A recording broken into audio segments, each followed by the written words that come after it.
We were girls and young women who were victimized by Epstein and Maxwell in a sex trafficking ring. I know there are videos and photos. I know that Jeffrey had recording cameras in his house. Powerful people who caused us harm are being protected and we're being exposed. It is meant to silence us. There are calls for Peter Mandelson and Andrew Mountbatten Windsor to come and give evidence here. That would be incredibly helpful. We need to protect the next generation from another sex trafficking crime. We're going to do whatever we have to find justice, not just for ourselves, but for survivors everywhere. How important is it for you both that you were all working together to try and achieve justice today? It's really important because these are my survivor sisters, and they're the only people that truly understand what we've been through. I think that when you're hearing one voice, it can be easy to ignore. But when you're hearing a collective voice, it's more difficult to not pay attention. And so I think that in addition to what Charlene just said, the sisterhood that we have, this experience that, is so incredibly unique that, despite anyone's kindness and empathy, you just can't understand it unless you've been through it. And so I think that we were all feeling kind of isolated, alone, and now we have each other and we're stronger together. What do you need to hear from the people you're meeting, the politicians you're meeting? It would be nice to hear that they're wanting accountability and transparency, but honestly, we're hearing that with Pam Bondi's case coming up tomorrow, that the Republicans are only going to ask things about how well she's doing, as opposed to accountability questions and full transparency of why survivors' names were not redacted and why predators' names were redacted. Yeah, I wanted to ask you both about that. Liz, it's frankly astonishing, isn't it, how often survivors' email addresses, their phone numbers, their names are in the files unredacted, yet time after time the presumed perpetrators are taken out. Well, we think that what was your reaction when you kind of saw that?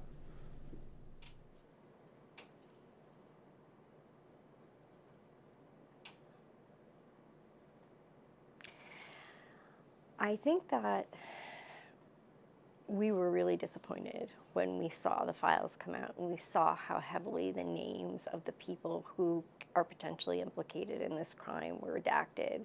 And we saw the omission of so much survivor data. I can tell you myself that when I found information on myself, my name was unredacted several times. Part of my address was unredacted. And so we see again and again where powerful people who caused us harm are being protected and we're being exposed. And so I think that that can be intentional. I think that when information is released that exposes survivors, it is meant to silence us, but it's done the opposite. It's just made us stronger, it's made us angrier, and it's made us more steadfast in our pursuit of justice. Sorry. I feel the exact same way as Liz. When we see our names unredacted, it's wholeheartedly disappointing. We don't trust this justice system anymore. The truth and accountability is not there. They are hiding predators. And what are they hiding? And what are the legal reasons that these predators' names were redacted and ours were shown? It's unacceptable. Do you think it was deliberate that this was done? It feels deliberate. It feels like they are doing this to have us not say any more about what happened to us. And when our names are fully out there, our addresses, our phone numbers, it was the law for that to not happen, and it did. And predators' names were redacted. That is definitely something that feels intentional. In the UK, there has already been a degree of accountability. We've had resignations from key advisors to the Prime Minister. We've had, obviously, Prince Andrew having his titles removed. Yet in the US, there's been precious little accountability. That must be very difficult for you. How do you feel about that?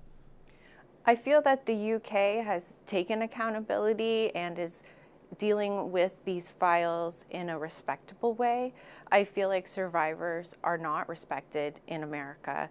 And I feel that there are people that are rooting for us, like Thomas Massey and Ro Khanna, who made this bill, but then the actual real predators whose names they have found in the files, there's nothing they're doing about them. I think that what we are seeing in Europe is a good start. I think that the American people should follow suit. I think that what we're looking at right now is decades of an institutional failure on the American government's part. And so while we haven't seen much accountability yet, we're really hoping that we start to see it. We're really hoping that, that the powerful men that are potentially involved in the United States, face at least the same social repercussions that they're facing in England. What do you think has been taken out of the files? We know that there are about 2.5 million files that still have not been released. What do you think are in those files that haven't been released? I think we don't know, and that's why we need for them to be released. Why are they still withholding almost 3 million documents? And, from what we saw released in the last dump of files, that was really horrific. We saw some incredibly horrific information. So if that's what we're seeing that they're willing to release, what are we not seeing? Do you suspect, Charlene, that there are videos and photos of perpetrators that are being held back? I know there are videos and photos. I know that Jeffrey had recording cameras in his house, and I know that there's definitely things that they don't want to release for the public for many reasons. Do you think President Trump is is included in some of those files? I think that many people have been named, and I think that that's not a question for survivors. It's the job of the Department of Justice to follow up on leads that they have in this case. Do you trust the Department of Justice to do that? I can't say that I have a whole lot of faith in the current Justice Department, but I am always willing to be proven wrong. Yesterday we saw Ghislaine Maxwell appear before a congressional committee. She pleaded the Fifth. She invoked her right to silence. They did release, I don't know if you've seen it, a video of her not answering any questions. What did you make of that, just seeing her? I feel that that is not any transparency or taking any kind of accountability for what happened. She is a convicted sex offender, and I feel that that was more of a bargaining tool for her as opposed to actually telling the truth. I don't think anyone was surprised that she invoked the Fifth Amendment yesterday. We've seen this behavior over and over and over again, using what she knows about this case as a bargaining chip for more leniency when she is a convicted sex offender. And I think that it's also important to really pay attention to the fact that Ghislaine Maxwell has perjured herself in depositions. She was mistruthful in her interview with Todd Blanche this past summer, and I just really wonder why we keep giving her the opportunity to tell the truth, and we haven't given the survivors the opportunity to tell the truth. There are calls for the former ambassador to the US, Peter Mandelson, and former Prince Andrew Mountbatten-Windsor, to come and give evidence here. Do you think that would be useful? Yes, I would support that because they have evidence towards everything that has happened to us. However, I also hope that they don't take note of what Ghislaine Maxwell just did and plead the Fifth. I think that if Peter Mandelson and Andrew Mountbatten-Windsor were to appear, that would be incredibly helpful. I think that anyone who's been named in these files who could have any information about the crimes that were committed need to show their bravery and tell the truth about what they know. It's important to remember that just because someone's named doesn't necessarily mean that they're implicated in Epstein's crimes. However, they may have information about those crimes, and we need for these people to come forward and to be brave and to tell what they know. Has the royal family's response been sufficient so far? I feel like it has been sufficient so far because Andrew Mountbatten Windsor no longer carries the title that he has, but I also feel like I don't know if that's enough. I feel that he still has financial gain from the family that he was born into. However, I do respect the royal family and I respect all the decisions that they have made. How would you gauge the public reaction of the rest of the royal family with regard to this? Have they been sympathetic enough? Have they said enough about survivors, in your view? Yes, I do feel like they need to say more and be sympathetic to the survivors. And although I understand it is the king's brother, I think that's why it might have taken so long, because it is hard when it's a family relationship to actually come out and say things against your brother. But I do commend him for what he just said yesterday and accepting what survivors have gone through. When you said that you're aware that there are videos and photos and that there were cameras in Jeffrey Epstein's property, what kind of things do you think are on those video recordings? Well, I know from my personal experience what happened to me, and those videos and photos have not been released. So I do know that there's a lot of things that have not been released in regards to what happened to me personally and from what I hear from the other survivors. Just to be clear, do you think some of the abuse you suffered was recorded covertly by Jeffrey Epstein? It has been alleged that it was recorded, and there were some times, to be honest, when I was there, that Jeffrey would know what was going on and he would question me about it. And I didn't know how he knew that at the time. Specifically, there were even conversations in cars that would come and pick me up from where I was and bring me to the house. And if I was having a conversation in the car, he would know about it. So I always found these things a little bit strange. So I do believe that there were cameras, and it has been said there were cameras. I've made several phone calls from different places that I was at, his house or even on the island, and I haven't heard those come out. There's a lot of things that have happened to me that have not been released. For you, what does justice look like in this case? Where are you trying to get to in this journey? Justice would look like accountability and transparency, truth moving forward, protection for the survivors, legal ramifications for anybody who has hurt us, the truth to actually come out. I'm also really concerned. What's happened to us happened to us. But what about the next generation? So for accountability and truth to happen, we need some reforms to be made. We need to completely redo the system for the public to have trust in it again. And we need to protect the next generation from another sex trafficking crime.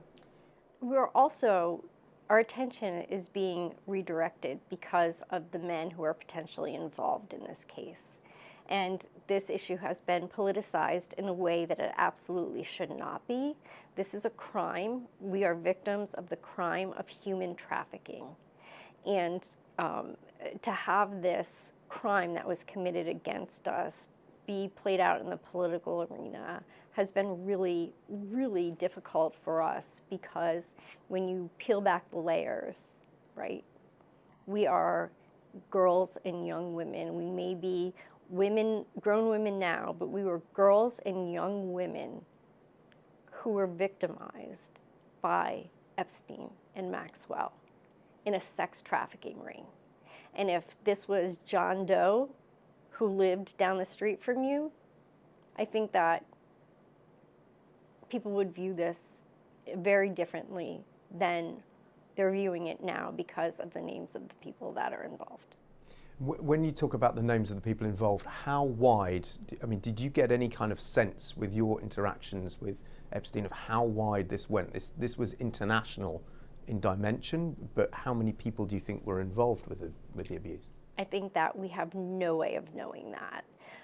This is crime that, by the DOJ's own admission, has 1,000 victims. And so when you're thinking about people that could be involved in the crime of sex trafficking, you're not only talking about the men who are purchasing sex or who are exploiting the young women, but you're thinking about all of the systems that are enabling them. What were the financial systems that enabled them? What were the social systems that enabled them? So when we're looking at the crime of sex trafficking, we really need to look further than just the perpetrators of the crimes. And Charlene, do you get the impression that this was way bigger than we currently realize? Yes, and I think that will be found in the files that have not been released. And I mean, you must know, having talked to other survivors and through your own knowledge, some of the perpetrators that haven't been named. I'm not asking you to name them, but can you give us a sense of the types of people that we may end up eventually finding out about? I think the types of people are very powerful and wealthy people. Their names are being hidden because they are powerful and wealthy, and they have the financial resources and basically the connections to do this. I've heard it suggested in the last 24 hours, for example, senior figures in foreign governments. Yeah. That chimes with what you know, does it? Yes, I think it's the most powerful, wealthy people in the world that are all connected, to be honest. How difficult has this process been for you? What are the kind of the darkest places you've had to go mentally to get to where you are today? I think that any time you're asking someone to relive the most horrific moments of their life, it's going to take a toll in one way or another. I think that when we look at survivors, there are a lot of terms we can use. We can use victim, we can use survivor, and the term that I like to use is thriver. And I feel like there's a trajectory. I think that any one of those labels may fit you any time of any day. And so while this is really incredibly difficult to relive over and over and over again, for me, it might be the reliving it that is fueling me to seek justice for it, because it's been so difficult. And we are at a point now where this is no longer just about us. This is about survivors of sexual assault everywhere. And they're watching what's happening. They're watching how we're being treated. And we have a chance to really set the tone for a different way of being as a society here. And what I really fear is that if survivors continue to see us treated the way that we're being treated, that could have a really chilling and silencing effect, because people who are already reluctant to talk about the crimes that have been committed against them might feel even more so after seeing what's going on with us in the moment. But again, like I said, this is about more than us, and we have a responsibility. We have this position of visibility that not many survivors get, and we take that really seriously. And so we're going to do whatever we have to find justice, not just for ourselves, but for survivors everywhere. On your social media, I know you have 3 words to describe yourself. I don't know if you can recall those, but just explain what they are and why you picked those 3 words to sum up who you are. I chose unmatched, unbreakable, and unapologetic because it takes a lot of strength to speak out. And I just recently came out, and the reason I recently came out is because I was unable to speak out earlier I was in an abusive relationship. So I went from being abused from Jeffrey straight into an abusive relationship. So this is me taking my power back, and I'm unmutable, meaning I'm going to tell the truth, the whole truth, and nothing but the truth. And I'm unbreakable because, well, honestly, I learned to have my survivor sisters, and I really felt like they make me feel stronger than ever. We really do lean on each other, and I honestly couldn't do this without them. Going out into the world by yourself, just as a person who's abused by anybody in a relationship, it's hard to mentally come back from that. And these people actually fully understand. My girls, these survivor sisters, understand everything that I've been through. I have never had this experience before in my life, and it's beautiful.